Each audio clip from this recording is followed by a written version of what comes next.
ताई गेल्या 2 दिवसांपासून बीडची घटना जी आहे ती चर्चेमध्ये आहे. शरद पवारांनी त्या ठिकाणी भेट दिली. राहुल गांधी परभणीच्या दुर्घटनेच्या म्हणजे ज्या पीडित कुटुंबाची घरी गेलेले होते. मुख्यमंत्र्यांनी त्यावरती प्रतिक्रिया दिलेली आहे. गंभीर घटना आहे तिथं पर्यटन करण्यासाठी जाऊ नका.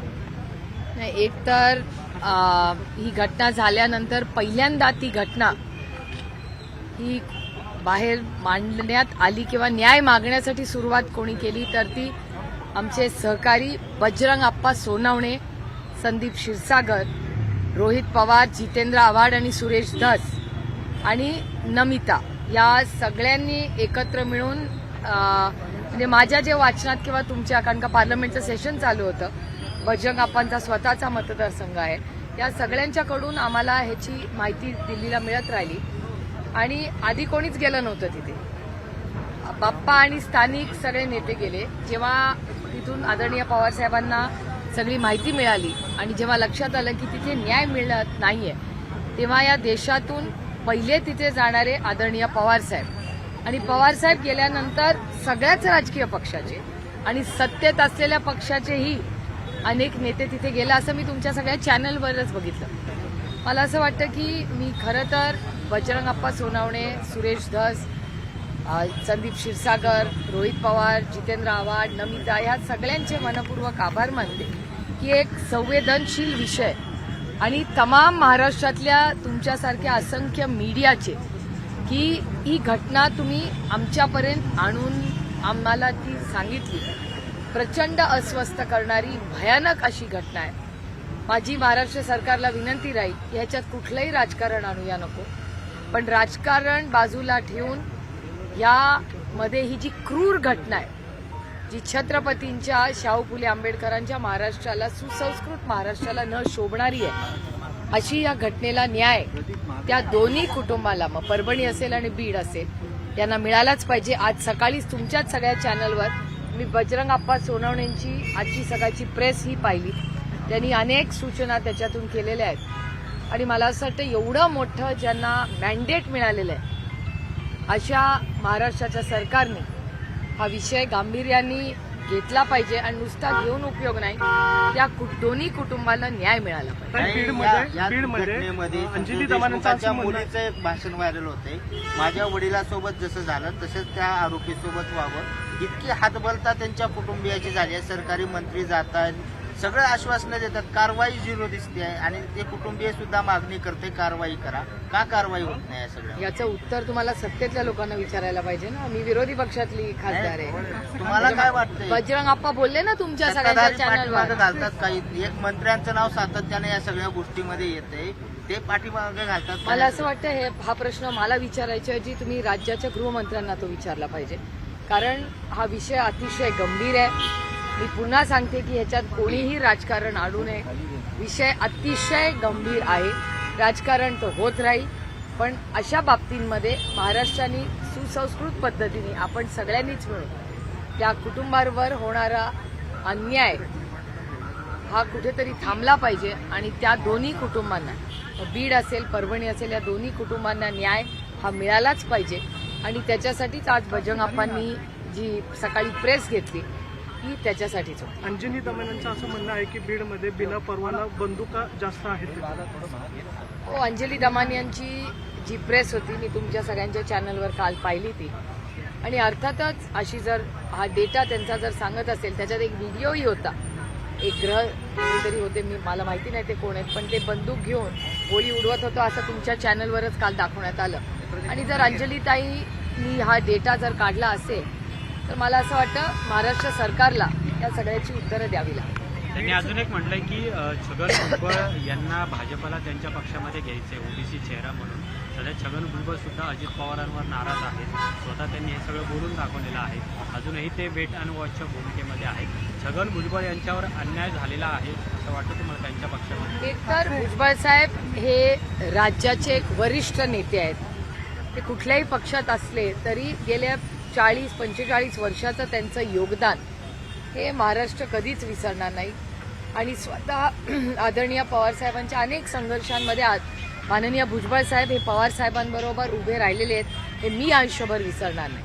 आणि त्यांच्यावर जेव्हा मोठा अन्याय झाला मला अजूनही तो दिवस आठवतो जेव्हा त्यांना अटक झाली, मग हॉस्पिटलमध्ये चे दिवस असतील, कोर्टातले दिवस असतील, त्या काळात त्यांच्या कुटुंबाचे आणि मी त्यांच्या वेदना, त्यांनी केलेला संघर्ष हा फार जवळून पाहिलेला आहे. अनेक वेळा मीही त्यांच्या कुटुंबावर कोर्टात गेले, हॉस्पिटलमध्ये असेल किंवा आर्थर रोड जेललाही मी भुजबळ साहेबांना भेटायला गेले होते. त्याच्यामुळे फार संघर्षातून ते कुटुंब आजपर्यंत आलेले आहे आणि नुसतं त्यांच्या लेकी सुना नाही, त्यांची नातवंडही फार दुःखातून ते कुटुंब गेलेलं आहे.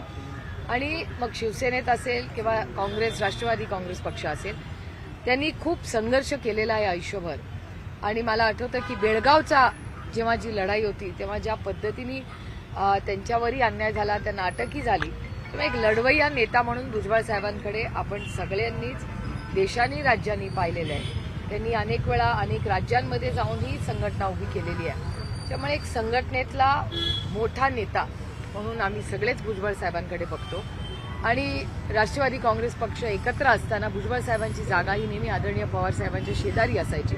वयाने, कर्तृत्वाने ते मोठे नेते आमच्यासाठी कालही होते, आजही आहेत आणि उद्याही राहतील. तुम्ही आमंत्रण देताय का भुजबळांना, त्यांनी पुन्हा परत यावं? आमंत्रणाचा विषयच नाही. माझे भुजबळ साहेबांच्या कुटुंबाबरोबर जरी मध्ये काही राजकीय झाले असतील मतभेद, तरी माझे कौटुंबिक संबंध मी भुजबळ कुटुंबाबरोबर मी कधीच बाय द वे कौटुंबिक संबंध कुणाच बरोबर तोडत नाही एकतर. आणि भुजबळ साहेबांच्या कुटुंबाचे त्या संघर्षाच्या काळात त्या कुटुंबाचं, त्यांच्या लेकी सुनांचं, नातवंडांचं दुःख इतकं मी जवळून पाहिलेलं आहे की मला वाटतं आपण सगळ्यांनी मिळून त्यांना कितीही साथ दिली तरी त्या अडचणीच्या काळात त्या कुटुंबांनी जे भोगलंय हे वेदना देणारच आहे. काही भुजबळांचं आणि दादांचं वाद, म्हणजे अर्थात त्यांना मंत्रिपद न देणं, हे सगळं हे दिसून येतं का त्यांच्यामधलं संघर्ष? दादांना त्यांच्याबद्दल विचारलं तर ते दादा बोलणं देखील टाळतात. मला याची काही माहिती नाही, कारण तो त्यांच्या पक्षाचा अंतर्गत विषय आहे. पण भुजबळ साहेबांचे आणि आमचे कौटुंबिक संबंध हे कालही होते, आजही आणि उद्या. वाद व्हायचे असं त्यांच्यामध्ये झाले तेच. मी तुम्हाला एक सांगू, माझं पोट खूप मोठं आहे आणि सगळ्या गोष्टी पोटातल्या ओठात आणणं ही काही गरज नसते आणि महिलांमध्ये ही वेगळी ताकद असते. सगळं बोलायचं नसतं. काही पर्यावरण राष्ट्रवादीचे प्रदेशाध्यक्ष बदलणार आहेत अशा चर्चा आहेत शरद पवार पक्षाचे.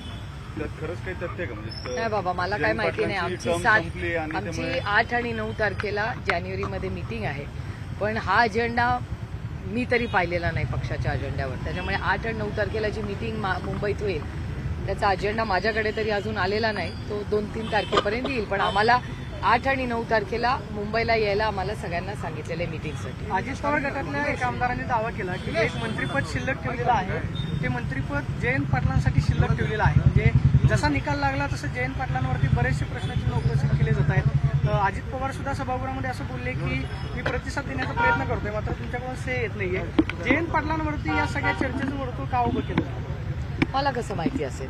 हा प्रश्न तुम्हाला जयंतरावांना विचारायला लागेल किंवा जे बोलतायत त्यांना जास्त बोलावं लागेल. ओव्हरऑल राष्ट्रवादी काँग्रेस पक्ष म्हणजे दोन्ही पक्षांनी एकत्र व्हावं म्हटलं जाते. म्हणजे रोहित पवार सुद्धा सातत्याने विरोधी पक्षांच्या भेटीगाठी घेत आहेत. दुसरीकडे सुनंदा पवार सुद्धा म्हणाले की दोन्ही राष्ट्रवादींनी एकत्र यायला पाहिजे. एक तर मंत्र्यांची ओळख, मी केंद्रात आहे गेले अनेक वर्ष. मी दिवसाला 5 ते 6 मंत्र्यांना भेटते. ते भारतीय जनता पक्षाचे मंत्री आहेत. त्याचे फोटो मी ट्विटही करते. मी त्यांना एवढ्यासाठी भेटते की माझ्या लोकसभा मतदारसंघ आणि आपल्या महाराष्ट्राचे प्रश्न मांडण्यासाठी मला लोकांनी इथून निवडून पाठवले. त्यामुळे मंत्र्यांकडे मी स्वतःच इतक्या वेळा जाते केंद्रातल्या आणि प्रत्येक फोटो मी ट्विट करते. त्याच्यामुळे किती मंत्र्यांना मी किती वेळा भेटले हे मी पारदर्शकपणे माझ्या सोशल मीडियावर टाकत असते. त्याच्यामुळे जे सत्तेमध्ये आहेत त्यांची जबाबदारी असते की मायबाप जनतेची कामं करायची आणि आम्ही विरोधात आहोत आणि आम्ही लोकप्रतिनिधी आहोत. आमचं जबाबदारी असते सत्तेत असू दे किंवा विरोधात आपल्या मतदारसंघातले प्रश्न सॉल्व्ह करतात. देवेंद्रजींनी अजून एक टीका केली आहे शरद पवारांवर. आज जरी ते 4 वेळा मुख्यमंत्री राहिले असले तरी शरद पवार त्यांचं राजकारण हे क्षमताचं राजकारण आहे. क्षमत म्हणजे फक्त हार जीत या संदर्भातच त्यांचं राजकारण आहे. माझं राजकारण तसं नाही. राज्याचं कल्याण हवं या दृष्टीने माझं सगळं राजकारण आहे. आदरणीय पवार साहेबांच्या वेगळ्या विचाराचे आहे. इतना तो हक बनता है ना एका सशक्त लोकशाहीमध्ये, इतना तो हक उसको बनता है. काही पर्यावरण मंत्री आरोप करतात पवारांवर अशा पद्धतीने. शरद पवार सक्षम आहेत स्वतः उत्तर द्यायला. क्रीडा विभागामध्ये संभाजीनगरमध्ये क्रीडा विभागामध्ये जो क्लार्क आहे त्यांनी जवळपास 35 कोटींचा फ्रॉड केल्याची माहिती समोर आलेली आहे. याबाबत कारवाई सुद्धा झालेली आहे. पण तत्कालीन क्रीडा मंत्री जे होते संजय बनसोडे यांनी याकडे दुर्लक्ष केलं म्हणून या सगळ्या घटना घडल्यात असं वाटतं की तुम्हाला? तुमचं काय म्हणणं आहे यावर? मला माहिती नाही याची. जर तसं काय झालं असेल, आत्ता जे सरकार आलेलं आहे त्यांनाच हा प्रश्न तुम्हाला विचारायला लागेल. कारण का त्यांचंच आधी 2.5 वर्ष सरकार होतं आणि गेल्या जवळपास 10 वर्षात अनेक असे मंत्री आहेत जे कॉमनच राहिलेले आहेत. म्हणजे पक्ष सगळे एक होते तेव्हा, वेगळे झाले तेव्हा. त्यामुळे 10 वर्षामध्ये मंत्रिपदामध्ये फार मोठे काही बदल असे झालेले महाराष्ट्रात दिसत नाही. काही पुण्या मुंबईची वाहतूक कोंडी सोडवण्याचा प्रश्न आहे. मात्र प्रताप सरनाईक म्हणाले की आता केबल टॅक्सी चालवाव्यात मुंबईमध्ये. काय करावे? केबल टॅक्सी चालवाव्यात. एकीकडे मेट्रोचे प्रकल्प रखडले आहेत, वाहतूक कोंडी होते. हे सक्सेस होईल वाटते तुम्हाला? मला नाही माहिती केबल टॅक्स काय असते त्याच्यामुळे. टॅक्सी केबल बाहेर. हो, पण केबल टॅक्सी काय असते मला माहिती नाही. मी म्हणजे ती कशी चालते याची मला फारशी काय माहिती नाही. मी टेक्निकली एक्सपर्ट नाही आहे त्याच्यात. मी कसं बोलणार त्याच्यात? 2 महापालिका पुण्याच्या करण्याबद्दल तुमचं काय मत आहे? खासदार म्हणून तुमचा काही भाग मतदारसंघाचा शहराशी संबंधित आहे. पण काय सरकारचा प्रस्ताव आहे हे तर समजायला लागेल आधी, की जर केलं तर टॅक्सेशनचं काय होणार, बजेट्स काय होणार. त्यामुळे कुठलंही भाष्य करायच्या आधी त्यातला टेक्निकली म्हणजे काय प्रस्ताव आहे हे तर आम्हाला समजायला पाहिजे ना. प्रस्ताव तर सरकारकडून यायला पाहिजे. आता 8 तारखेला योगायोगाने 1 नेशन 1 इलेक्शन याची मीटिंग 8 तारखेला आहे आमची पहिली. त्या JPCवर मी स्वतः आहे. आता त्या मीटिंगला जेव्हा जाऊ तेव्हा प्रस्ताव नक्की कळेल की सरकारच्या मनात काय आहे. त्याच्यामुळे ते जसं इव्हॉल्व्ह होईल तसंच हे बघायला लागेल ना. पॉलिसी तर यायला पाहिजे आमच्या पुढे. आता काल दुर्दैवाने काय होतं, मंत्री एखादं स्टेटमेंट करतात पण पुढे आम्हाला त्या पॉलिसीचं काय झालं ही माहितीच डॉक्युमेंटमध्ये येत नाही. काही योगेंद्र पवारांनी त्यांचं जे अर्ज केलेलं होतं त्यांनी रिकाउंटिंगचं ते मागं घेतलंय. त्याचं काय अचानक कारण त्यांनी मागं का घेतलं? अचानक कारण असं नेहमीच त्यांना सांगितलं ते करायला. कारण का मला असं वाटत होतं की बाकीच्यांनी बऱ्याच जणांनी केलेलं आहे आणि बारामतीमध्ये माझी इच्छा होती की योगेंद्र पवारांना मी सांगितलं की तुम्ही करू नका. आणि बाकीच्या ठिकाणी आम्ही बघतोय ज्या ठिकाणी खूप ग्रे वाटतं, त्यामुळे बारामतीत मी त्याला विनंती केली होती. गडबड अशी नाही ती म्हणजे हा पहिलाच अनुभव आहे युगेंद्रचा आणि तो पहिल्यांदाच इलेक्शन. वयानेही तो लहान आहे. मोठा संघर्ष त्यांनी गेले अनेक महिने केलेला आहे. त्यामुळे ती जर त्याच्यात काय तथ्य असेल तर ते सायंटिफिकली आम्ही बऱ्याच ठिकाणी आम्ही करतोय ते. म्हणजे त्याच्यामागे फार काही मोठा आहे त्याच्यामागे. काही ईव्हीएमवर काही वाटतं संशय ज्या पद्धतीने आंदोलन सुरू आहे? माहिती नाही आम्हाला. काल योगागाने काल ओडिसामधून काही माहिती आलेली आहे. बिजू जनता दलचे अमर पटनाईक जे आहेत खासदार होते, अमर पटनाईकांनी मला पत्र लिहिलेलं आहे जे आजच माझ्याकडे पोहोचलेलं आहे. त्याच्यात बराच डेटा आणि काही ऑब्जेक्शन्स ओडिसामध्ये बिजू जनता दल पक्षाने घेतलेले आहेत आणि रोज वारंवार अनेक वेळा म्हणजे सचिन दोडकेही इथे उपस्थित आहेत त्यांच्याकडेही काही डेटा आलेला आहे. त्यामुळे तो डेटा बायफर्केट करून कदाचित म्हणजे मग काय नक्की आहे. कारण का मी दिल्लीत असताना माझी भेट अरविंद केजरीवालांशीही झाली होती. अरविंदजींचं असं मत होतं जे त्यांनी मीडियासमोरही केलं की नावाची शिफ्ट झाली म्हणजे त्याच्यामध्ये डिस्पॅरिटी आहे. म्हणजे जी वोटर्स लिस्ट आहे म्हणजे लोकसभेला जी वोटर्स लिस्ट होती आणि विधानसभेला जी आहे त्याच्यात खूपसा अडिशन आणि डिलिशन आणि ती लोकही अरविंदजींनी उभी केली होती मीडियाच्या समोर. त्यामुळे हे सगळं जे वातावरण आहे हे जरा अस्वस्थ करणार आहे. आता तो टेक्नॉलॉजिकल काही इश्यू आहे का वोटर्स लिस्टमध्ये काही आहे हा सगळा प्रश्न चर्चेशिवाय होणार नाही. आणि मला असं वाटतं की हे टेक्निकली जोपर्यंत आपल्या हातात काही येत नाही ठोस त्यामुळे आरोप करण्यामध्ये काही म्हणजे मला त्याच्यात हातात काही असल्याशिवाय उगाच आरोप करणं हे मला योग्य वाटत नाही. कारण मी स्वतः 4 वेळा त्याच ईव्हीएमवरनं निवडून आलेले. त्यामुळे जर त्याच्यात काही ग्रे एरिया असेल तर तो टेक्निकली आम्हाला आला पाहिजे. आणि त्या शोधामध्ये अनेक लोकांचे म्हणजे आता स्वतः सचिन दोडकेंच्या केसमध्येच मी तुम्हाला दाखवू शकते की अनेक वोटर्स लिस्टमध्ये बदल झालेले आहेत. अनेक ठिकाणी त्यांना स्वतःला लोक सांगतात की मतदान केलंय मग ते रिफ्लेक्ट का होत नाहीये. म्हणजे त्यांचे काही मतदार असे जे ॲफिडेव्हिट करायला तयार आहेत दाखवायला की हो मी मतदान तुम्हाला केलं मग ते रिफ्लेक्ट का होत नाही. असे गावं आहेत. सोलापूरमध्ये जसं झालं. आणि एकच अस्वस्थ करणारी गोष्ट मागच्या आठवड्यात झाली की काँग्रेस पक्षाने हरियाणाची माहिती मागवली होती.